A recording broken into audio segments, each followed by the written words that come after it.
Hey everyone, আপোনালোক সকলোকে মোৰ YouTube চেনেলটোলৈ স্বাগতম জনাইছো। So friends, আজি মই আপোনালোকৰ কাৰণে লৈ আহিছো restaurant type chicken biryani recipe. এতিয়া যেহেতু কোভিডৰ কাৰণে সকলোখিনি বন্ধ আৰু মোৰ চিকেন বিৰিয়ানীটো খুবেই প্ৰিয় হয় আৰু খাবলৈ খুব মন গৈ আছিল, তো ভাবিলোঁ যে ঘৰতে বস্তুখিনি আনি ঘৰতে এবাৰ ট্ৰাই কৰি চাওঁ আৰু আপোনালোককো ৰেচিপিটো শ্বেয়াৰ কৰোঁ। আপোনালোকেও এনেদৰে ঘৰতে বস্তুখিনি গোটাই পেলাই ঘৰতে বনাব পাৰে ৰেষ্টুৰেণ্ট টাইপ চিকেন বিৰিয়ানী। তো বলক তেতিয়াহ'লে দেৰি নকৰি আজি ভিডিঅ'টো আৰম্ভ কৰোঁ।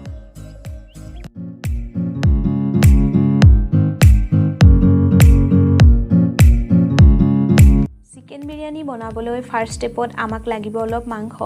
ইয়াত আমি এতিয়া কিছুমান মছলা এড কৰিম। প্ৰথমতে আমি ইয়াত এচামুচ জিৰা গুড়ি দি দিছোঁ। এতিয়া দিছোঁ এচামুচ জলকীয়া গুড়ি। এতিয়া দিছোঁ এচামুচ চিকেন মছলা। এইটো অপশ্যনেল হয়, আপোনালোকে যদি ভাল পায় তেতিয়া দিব পাৰে। আৰু এচামুচ ধনিয়া গুড়ি দিছোঁ। লগতে এচামুচ বিৰিয়ানী মছলা দি দিছোঁ।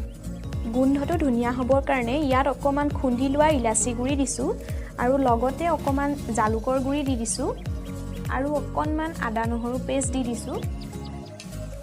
লগতে অকণমান নেমু ৰস দি দিছোঁ।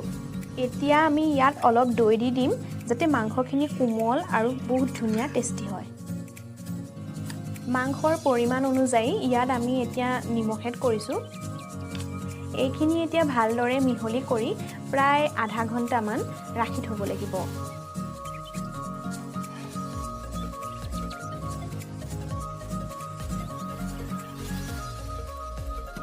ছেকেণ্ড ষ্টেপত আমি এতিয়া 1.5 কাপ বাসমতি চাউল লৈছোঁ। এইখিনি আমি 10 পৰা 15 মিনিট সময় ভালদৰে পানীত তিয়াই থ'ব লাগিব। বেছিকৈ পানীত তিয়াই থ'লেও চাউলটো কোমল হৈ যাব পাৰে, সেইকাৰণে প্ৰায় 10 পৰা 15 মিনিট সময় পানীত তিয়াই টুকি দিব লাগিব। চাউলখিনি আমি গোটা মছলাখিনি ৰেডি কৰি লৈছোঁ। তাৰ কাৰণে আমি দুটা পিঁয়াজ লৈছোঁ। পিঁয়াজখিনি আমি দীঘলীয়াকৈ কাটি লৈছোঁ আৰু এটা জলকীয়া লৈছোঁ আৰু আদা নহৰু পেষ্ট লৈছোঁ। কেইটামান কাজু, কিচমিচ, 5টামান লং আৰু অকণমান গোটা জিৰা, 2টা শুকান জলকীয়া আৰু অকণমান জালুকৰ গুড়ি, অকণমান ডালচেনি, অকণমান তেজপাত আৰু অকণমান বিলাহী লৈছোঁ। বিৰিয়ানীখিনি যিহেতু আমি কুকাৰত বনাম, গতিকে প্ৰথমতে আমি কুকাৰটো গৰম কৰি লৈছোঁ। তাৰপিছত আমি ইয়াত 1 চামুচ ৰিফাইন তেল দি দিছোঁ। তাৰপাছত আমি ইয়াত এচামুচ ঘিউ যোগ কৰিছোঁ। এইখিনি গৰম হোৱাৰ পিছত আমি এতিয়া গোটা মছলাখিনি ইয়াত দি দিম। প্ৰথমতে আমি জিৰাখিনি দি দিছোঁ। তাৰপিছত লং, শুকান জলকীয়া, জালুকৰ গুড়ি, ডালচেনি আৰু কেইটামান তেজপাত। এতিয়া আমি ইয়াত কাটি থোৱা পিঁয়াজখিনি দি দিছোঁ।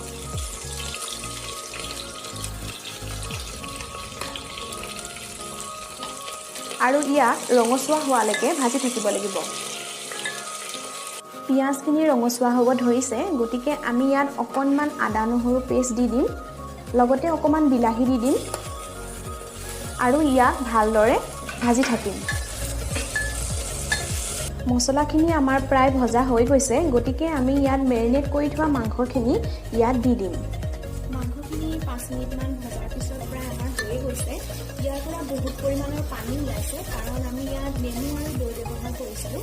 এইখিনি প্ৰায় হৈয়ে গৈছে। এতিয়া আমি ইয়াত চাউলখিনি এড কৰিম। চাউলখিনি ইয়াত আমি এতিয়া দি দিছোঁ আৰু এতিয়া আমি ইয়াত 1.5 কাপ পানী এড কৰিম।